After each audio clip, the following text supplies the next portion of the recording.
एक वन में बरगद के पेड़ की ऊंची डाल पर एक घोंसला था, जिसमें गौरैया स्पैरो का जोड़ा रहता था। दोनों दिन भर भोजन की तलाश में बाहर रहते और शाम ढले घोंसले में आकर आराम करते थे। दोनों ऋषि ऋषि अपना जीवनयापन कर रहे थे। मौसम आने पर गौरैया ने अंडे दिए। अब उसका पति भोजन की तलाश में जाता और वह घोंसले में रहकर अंडों को सेती और उनकी देखभाल करती थी। वे दोनों बेसब्री से अंडों में से अपने बच्चों के बाहर निकलने की प्रतीक्षा कर रहे थे। एक दिन रोज की तरह गौरैया का पति भोजन की तलाश में गया हुआ था और गौरैया घोंसले में अंडों को से रही थी।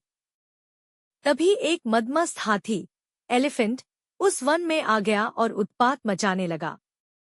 वह अपने विशालकाय शरीर से टकराकर और सूंड से हिला हिलाकर पेड़ पौधों को उखाड़ने लगा। कुछ ही देर में सारा वन तहस-नहस हो गया। आगे बढ़ते बढ़ते वह उस बरगद के पेड़ के पास पहुंचा, जहां गौरैया का घोंसला था। वह जोर जोर से पेड़ को हिलाने लगा, लेकिन बरगद का पेड़ बनियन ट्री मजबूत था। हाथी उसे गिरा नहीं पाया।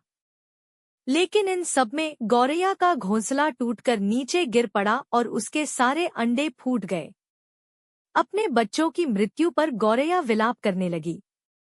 जब उसका पति वापस लौटा तो गौरैया ने रोते रोते उसे हाथी की करतूत के बारे में बताया। वह भी बहुत दुखी हुआ।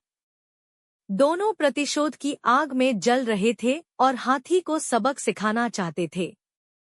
लेकिन हाथी जैसे विशालकाय जीव के सामने उन जैसे निरीह प्राणियों का क्या बस चलता। उन्हें अपने मित्र कटफोड़वा वुडपेकर की याद आई और वे उसकी सहायता लेने का पहुंच गए। कटफोड़वा के दो मित्र थे, मधुमक्खी बी और मेंढक फ्रॉग। वे दोनों भी गौरैया के जोड़े की सहायता को तैयार हो गए। सबने मिलकर योजना बनाई और हाथी को सबक सिखाने निकल पड़े। पूरे वन को तहस-नहस करने के बाद हाथी एक स्थान पर आराम कर रहा था। उसे देख योजना अनुसार मधुमक्खी ने उसके कानों में अपनी स्वलहरी छेड़ दी। हाथी स्वलहरी में डूबने लगा ही था कि कटफोड़वा ने उसकी दोनों आंखें फोड़ दी। हाथी दर्द से चीख उठा। इधर हाथी के अंधे होते ही कुछ दूरी पर मेंढक टर्रटर करने लगा। मेंढक के टर्राने की आवाज सुनकर हाथी ने सोचा कि अवश्य ही कुछ दूरी पर तालाब है। वह मेंढक की आवाज की दिशा में बढ़ने लगा। योजना अनुसार मेंढक एक दलदल के किनारे बैठा टर्रा रहा था। हाथी तालाब समझकर दलदल में जा घुसा और फंस गया। दलदल से निकलने का भरसक प्रयास करने के बाद भी वह सफल न हो सका और उसमें धंसता चला गया। कुछ ही देर में वह दलदल में समा गया और मर गया।